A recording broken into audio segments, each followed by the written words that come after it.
पेठशिवणी जिल्हा परिषद विकास आघाडीच्या माध्यमातून आम्ही पेठ या स्थानिक स्वराज्य संस्था 2026 ची निवडणूक लढवत आहोत।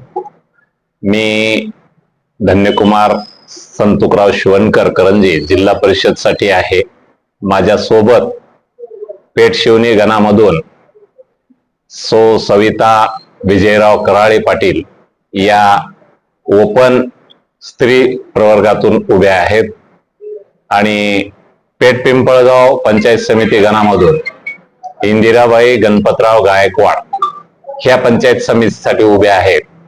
आज आपण जर या पेठशिवणी जिल्हा परिषद सर्कलची परिस्थिती पाहिली असेल तर गेल्या मागच्या 2-3 टर्म पासून बाहेरचे उमेदवार येऊन या ठिकाणाहून निवडून आले आणि त्यानंतर पुन्हा परत या ठिकाणी ते कधीच न आल्यामुळं आज ज्या काही मूलभूत सुविधा आहेत या पेठशिवणी जिल्हा परिषद सर्कल मधील वासियांना मिळत नाहीत। जसं की रस्ता असेल, पाणी असेल, वीज असेल, आरोग्य असेल।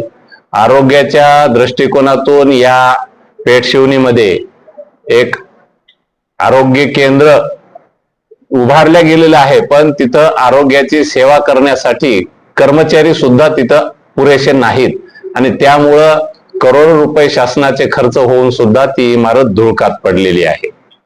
आणि या सगळ्या गोष्टी विचारात घेऊन या सगळ्या परिसरातील लोकांनी विचार करून आणि वेगवेगळ्या पक्षातील आम्ही सगळ्यांनी एकत्रित येऊन या ठिकाणी या सर्कलचा विकास करण्यासाठी आम्ही पेठशिवणी जिल्हा परिषद विकास आघाडीच्या माध्यमातून आम्ही ही निवडणूक लढवत आहोत।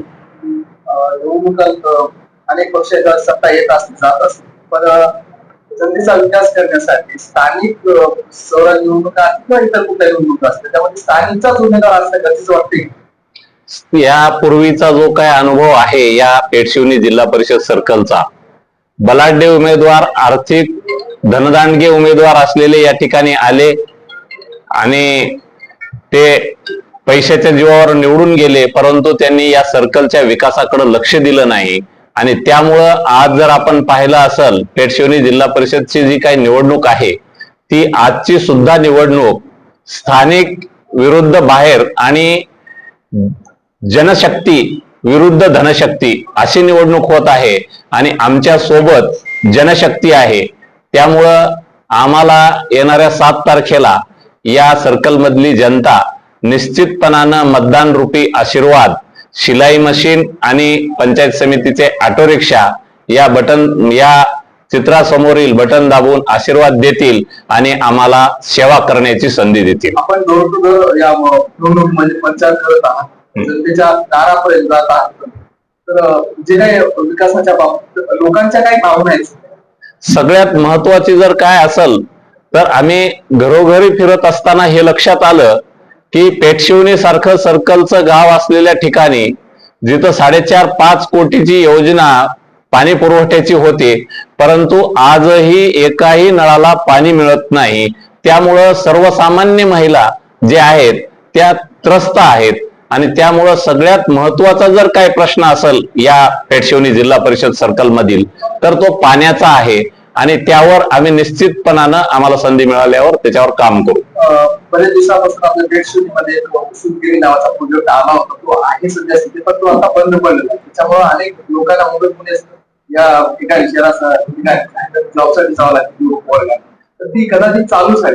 असा प्रोजेक्ट जर अजून पेठशिवणीमध्ये जर आला नक्कीच आपल्या युवकांना संधी भेटेल, रोजगार उपलब्ध होईल। याबद्दल आपली काय प्रतिक्रिया? या ठिकाणी तुम्ही म्हणलात ते बरोबर आहे की या सर्कल मध्ये नैसर्गिक जी काही संपत्ती लागते ती खूप भरपूर मोठ्या प्रमाणावर आहे। इथं उद्योग उभारण्यासाठी लागणारी जमीन आहे, इथं उद्योगासाठी लागणारं रॉ मटेरियल जे आहे ते सुद्धा आहे आणि परंतु इथं विकासाचा दृष्टिकोन घेऊन न येता आर्थिक पैशाच्या जोरावर निवडून यायचं आणि नंतर आपला स्वतःचा विकास करायचा, हेच बाबी या पाठीमागच्या काळामध्ये घडलेल्या आहेत। इथून पुढच्या काळामध्ये आम्ही निश्चितपणानं सूतगिरणी असेल किंवा नवीन इथं गुळ उद्योग सारखा उद्योग सुद्धा सुरू होऊ शकतो. त्याच्यासाठी लागणारी जमीन आहे, त्याच्यासाठी गोदाकाठचा जो काही परिसर आहे तिथं पाण्याची उपलब्धता आहे, जमीन सुपीक आहे, त्याच्यासाठी ऊस मिळू शकतो. ह्याच्या सहित इथं आपल्या पेठशिवरी जिल्हा परिषद सर्कल मधील गुंज हे गाव, ज्या ठिकाणी गैबीबुवा देवस्थान आहे, तिथं बॅकवॉटर आहे आणि त्या बॅकवॉटरवर किंवा तिथं भोगाव आहे, मारुती मंदिर आहे तिथं, त्या बॅकवॉटरवर सुद्धा आपण पर्यटनाची जर व्यवस्था केली तर गोदावरीच्या पलीकडच्या काठावर जो काही गंगाजी बापूचं आहे मंदिर, तर ते जोडलं जाऊ शकतं. रस्त्याची व्यवस्था झाली तर पर्यटन वाढल, पर्यटन वाढलं तर तिथल्या स्थानिक रोजगार निर्माण होतील आणि नवयुवकांना, स्त्री पुरुष असतील, यांना इथून दुसरीकडे स्थलांतर करण्याची वेळ येणार नाही. पेठ पिंपळगाव पंचायत समिती गणामध्ये सुद्धा निवृत्ती महाराज हे योगीराज निवृत्ती महाराजांचं मंदिर आहे, समाधी आहे. त्या ठिकाणी प्रत्येक एकादशीला हजारो लाखो भाविक येतात, परंतु तिथं जाण्याची व्यवस्था नाही. ती जर रस्त्याची व्यवस्था झाली तर निश्चितपणानं तिथलं सुद्धा भाविकांची सोय होऊ शकते आणि निवृत्तीनाथ महाराजाचं मंदिर असेल किंवा भोगावचं मारुती मंदिर असेल किंवा गैबीबुवाचं गुंज येथील मंदिर असेल, हे सगळे जर जोडता आले तर निश्चितपणानं इथं पर्यटनाला सुद्धा संधी आहे आणि उद्योग सुद्धा येऊ शकतात. नांदेड जिल्ह्यातलं म्हणजे पालम, त्याच्यामध्ये पेठशिवणी लोकांची अशी प्रतिक्रिया आहे. जसं आम्ही कव्हरेजसाठी लोकांची प्रतिक्रिया, लोहा तालुका, लोहा शहर हे जसं विकासाच्या बाबतीत पुढे आहे, नांदेड जिल्हा विकासाच्या बाबतीत पुढे आहे, तरी आपला तालुका आणि जिल्हा सुद्धा विकासाच्या दृष्टिकोनात आजही मागे आहे. त्याला राजकारणी जबाबदार आहेत असं वाटते? निश्चितपणानं राजकारणी हे फक्त राजकारण करतात, त्यांना समाजकारणाशी काहीही देणं घेणं नाही आणि ज्या वेळेस निवडून येतात त्याच्यानंतर त्यांना समाजाकडे बघण्याचा त्यांचा दृष्टिकोन बदलतो आणि त्यामुळं हे पेठशिवणी गाव आज जर आपण पाहिलं असेल, पेठशिवणीचं बस स्टँड इतकं विकसित झालंय, त्याचं कारण आहे की इथल्या लोकांचं सहकार्य. आणि मग ह्या लोकांच्या सहकार्यामधून आम्ही इथं जर आम्हाला सेवा करण्याची संधी मिळाली तर निश्चितपणानं परभणी जिल्ह्यामध्ये जे काही पेठशिवणी जिल्हा परिषद सर्कलचं नाव बदनाम झालेलं आहे ते पुसून काढून इथून पुढच्या काळामध्ये पेठशिवणी जिल्हा परिषद सर्कल हे जिल्ह्यात नाही तर आम्ही मराठवाडा राज्यात एक मॉडेल बनवून दाखवू. शेवटचा प्रश्न, मतदारांना तुमचं आव्हान काय असणार? मतदारांना आमचं आव्हान एवढंच आहे की कुठल्याही आमिषाला बळी पडू नका, कुठल्याही अफवेला बळी पडू नका. आम्ही आपल्यासाठी ठाम आहोत, आम्ही आमच्या ठिकाणी ठाम आहोत. आपण आपल्या ठिकाणी ठाम राहून योग्य निर्णय घ्यावा आणि आपण योग्य माणसांना जर संधी दिली तर आपल्या विकासाच्या आड कोणीही येऊ शकणार नाही. त्यामुळं येणाऱ्या 7 तारखेला जिल्हा परिषद साठी शिलाई मशीन आणि पंचायत समितीसाठी ऑटो रिक्षा या चिन्हासमोरील बटन दाबून आम्हाला आपली सेवा करण्याची संधी द्यावी. निवडणुकीमध्ये अनेक बलाढ्य पक्ष सुद्धा या निवडणुकीच्या रिंगणात उतरलेले आपल्याला दिसतात आणि उतरलेले आहेत. तर आपण अपक्ष म्हणून तुम्ही निवडणूक लढवता, एखाद्या पक्षाचं आव्हान वाटते आपल्याला? आम्हाला असं वाटत नाही की कोणाचंही आम्हाला आव्हान आहे का, तर त्याचं कारण असं आहे की ही जनतेनं जनतेसाठी निर्माण केलेली विकास आघाडी आहे. त्यामुळं जनता आमच्या सोबत आहे, त्याच्यामुळे आम्हाला कुठलंही असं आव्हान वाटत नाही. मी केशव शिवाजीराव कराळे, राष्ट्रवादी काँग्रेस पार्टीचा तालुका अध्यक्ष आहे व येथून पंचायत समिती व जिल्हा परिषद निवडणूक पेठशिवणी विकास आघाडी करून आम्ही लढत आहोत. तुमचा विकास कामाचा कोणता अजेंडा आहे आणि कोणती भूमिका आहे? तुम्ही जनतेमध्ये फिरत असताना कोणता अजेंडा घेऊन विकास कामात भूमिका घेऊन फिरत? आम्ही अजेंडा हेच घेतो की इथं जे आतापर्यंत काही लोक 3 टर्म जिल्हा परिषदेशी झाले, त्यांनी असं हे केलंय की आर्थिक व्यवहार भरपूर करायचा, जनतेला फसवायचं व जे काय शासनाचा निधी येईल ते सगळे काम बोगस करायचे, म्हणजे ती वसुली करायची. वसुली केल्यामुळे त्या कामाची जे गुणवत्ता आहे, कोणत्याही कामाची असू द्या, इथं उदाहरणार्थ इथं पेठशिवणीमध्ये जे पाणी पुरवठा आहे किंवा कोणत्या रस्त्याचं काम आहे, कोणतेही जे काम होताल गावामध्ये होताल किंवा कोणत्या याचे बी होताल, तर त्याच्यामध्ये गुणवत्ता बिलकुल राहिलेली नाही. व जे घरकुल किंवा सिंचन विहिरी हे पंचायत समितीकडून जे मिळणारे आहेत व आमच्या जिल्हा परिषद सर्कल मध्ये आतापर्यंत जे समाज कल्याणचे शेतीचे यंत्र भेटतात जिल्हा परिषद मार्फत, तर ते आमच्या सर्कलला काय माहितच नाही की आपल्या जिल्हा परिषद सदस्याकडे जिल्हा परिषद मार्फत काही यांत्रिक शेतकी यंत्रे भेटणारे हे असं काय भेटतंय, किंवा जे समाज कल्याण असते जिल्हा परिषदला त्याच्याकडून बी समाज कल्याणकडून जे मदत होती ती बी माहित नाही कुठं. हे इथं जिल्हा परिषद सदस्य होतात व तिकडे जाऊन तिकडे जिल्ह्याचे 80% 70% जे पैसे हे करतात भेटतात तर ते तिथं टाकतात, आमच्या इकडे येत नाही जिल्हा परिषद. त्याच्यामुळे आम्ही असं ठरवलं होतं की काही जरी झालं तरी बी आपल्या इथला लोकलचा माणूस जिल्हा परिषद सदस्य करायचा. त्याच्यामुळे मी 4 वर्ष झालं मेहनत घेतो या जिल्हा परिषद सर्कल साठी. निवडणूक ज्यावेळेस लागणार होती तेव्हापासून. काय आता गेल्या 5 वर्षात तुम्ही म्हणलात की अनेक वर्षापासून हा विकासाच्या दृष्टिकोनातून हा तालुका म्हणा किंवा तुमची सर्कल मागे गुणवत्ता सर्वच मागे आहे. रस्त्याचा खूप मोठा प्रश्न आहे. वाहतूक करत असताना आपण रस्त्याची फार मोठी अडचण चालू आहे. तर कुठेतरी जनतेनं सत्याच्या बाजूने कोल दिला पाहिजे. जनता सत्तेच्या बाजूनच कोल देणार आहे. त्याचा आम्ही परिपाठ केल्यासारखं फिरून सगळ्या सोबत विश्वासात घेऊनच आम्ही काम करत आहोत. काय होतं एकंदरीत तुम्ही फिरत आहात, एकंदरीत जनतेच्या भूमिका तुमच्याबद्दल किंवा अपेक्षा काय आहे तुमच्या? जनतेच्या अपेक्षा असे जे काही कामं होतात ते गुणवत्तेचे झाले पाहिजे ही जनतेची अपेक्षा आहे.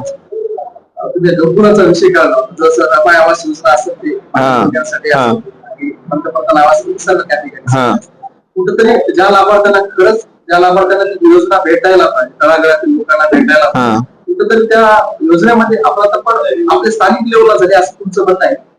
अप्रतर म्हणजे कसं काही लोकांना भेटले नाहीत, आणखी घरकुल भेटले नाहीत.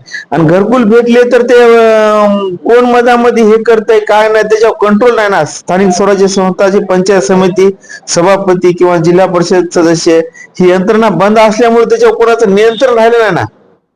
आणि ते कंत्राटी कर्मचारी असल्यामुळे त्याच्यावर नियंत्रण जर असलं तर ते सरळ काम करतात, नियंत्रण नसल्यामुळे काम बरोबर होईना चालते. पंचायत समिती सदस्यांचा मोठा वाच असतो त्याच्यावर. ते निराधार योजनेच्या माध्यमातून आपण कोणती अशी यादी तयार केली का किंवा आपण लाभार्थ्यांना त्या भेटलात का? निराधार योजनेच्या माध्यमातून आज तर न्याय भेटला नाही किंवा योजना भेटली आपण काही आराखडा त्यांचा घेतलाय का? निराधार योजनेमध्ये आता आम्ही प्रत्येक घर डोर टू डोर जात असते वेळेस असे भरपूर हे भेटले की वय जास्त असल्यामुळे लाडक्या बहीण योजनेमध्ये त्याला पगार भेटत नाही व तर त्याला आम्ही पुरेपूर आमच्या राष्ट्रवादी काँग्रेस पार्टीच्या याला हिशाला 2 सदस्य येतात इथं याच्यावर तालुका याच्या आपण जे म्हणता याच्यावर योजनेवर. तर त्या याच्या मार्फत आम्ही 100% जनतेचे आम्ही ते पगारी चालू करणारच आहेत. त्या माध्यमातून जनतेला आव्हान काय असणार? जनतेला एकच आव्हान असेल की आम्ही जे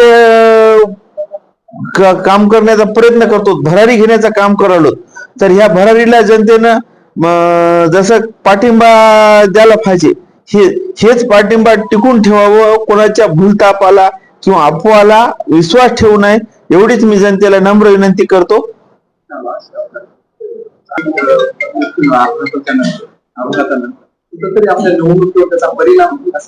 नाही, निवडणुकीवर परिणाम तर झालेलाच आहे. आमच्या मन हे म्हणजे 2-3 दिवस आम्हाला असं वाटत होतं की आपल्याला काहीतरी हेच झालंय, थोडं मन असं जड अंतकरण झालं होतं. त्याच्यामुळे आम्ही बारामतीला गेल्याच्या नंतर तिथं थोडं आदरांजली व्हायली, भेट बी घेतली याची.